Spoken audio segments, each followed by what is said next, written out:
guys, Matt Myers with Flippers Diving.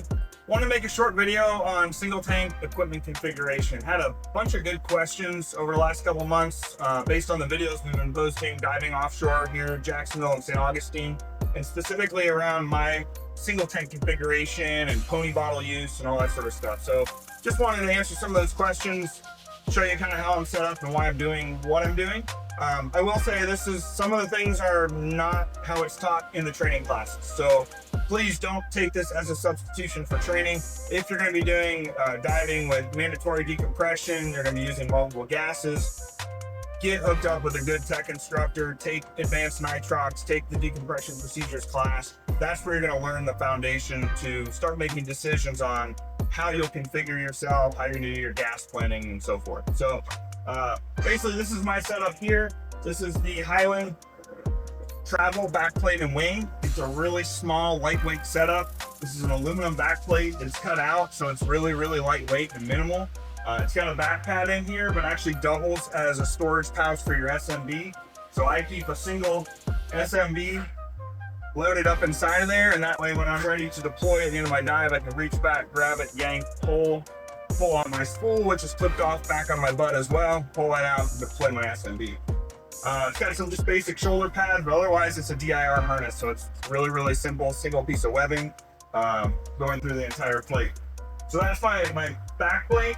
The wing is only 20 pounds of lift. So if you're diving anything bigger than a Steel 100 and you're a negatively buoyant person, this might not be an appropriate sized wing, but Highland makes a really nice 38-pound lift wing. I dive that one as well, which pretty much covers all of your single steel tank sizes that you might encounter. But for me, I am like dialed in perfectly. I love this setup because I feel like I'm almost naked underwater. It just looks like I'm swimming around with a tank on my back. Now, a lot of the questions I had are around my pony bottle. What am I doing with this pony bottle? So this is aluminum 19. Sometimes I might bump up to a 30, but it's a little big and bulky. So usually a 19 for me is the sweet spot. Generally dives up to 140 feet. This is the right bottle for me. However, I'm not using it as a pony bottle. It's not bailout gas for me. This generally is 100% oxygen, and I'm using it for decompression purposes. So part of the reason I have it configured this way is I want the valve to be really easy so that I can get to it and turn that gas on and off. I dive with it in the off position, and you'll notice the regulator, it's hidden behind me, right? My shoulders stick out to about here, so you really can't see this regulator, and it's not super easy to get to.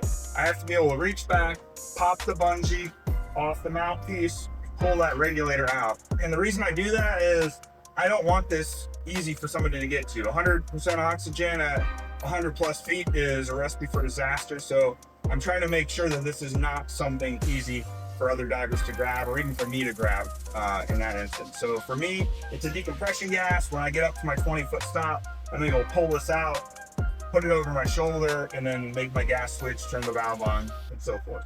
I just run a really basic compact first stage on it, DIN first stage.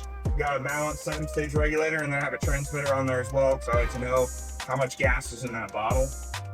I run a transmitter on my primary setup as well.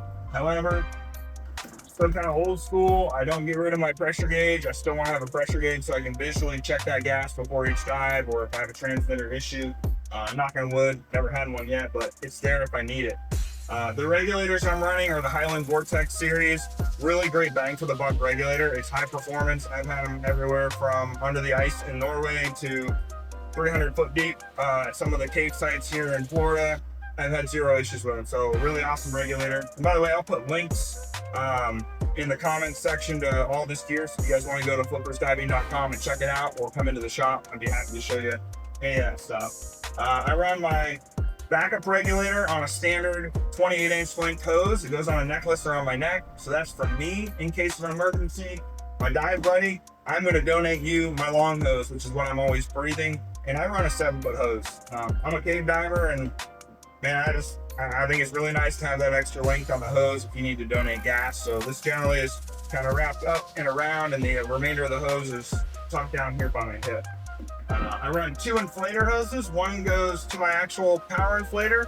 The other one is just sitting on the side here so that if I want to inflate an SMB or have some additional gas to plug into, That's what that's for. So again, really simple setup. It's really fun to dive. I don't feel like I've got a lot of bulk and extra crap on me that I need to deal with. So hope you guys enjoy the video. If you got any questions, please put them in the comments or shoot me a message. If you enjoy this content, subscribe to the channel. We're putting out new videos every couple weeks, diving offshore for sure during the summer, but we're about to transition and start doing the cave stuff during the winter months. So hopefully you guys like, subscribe, and follow for more.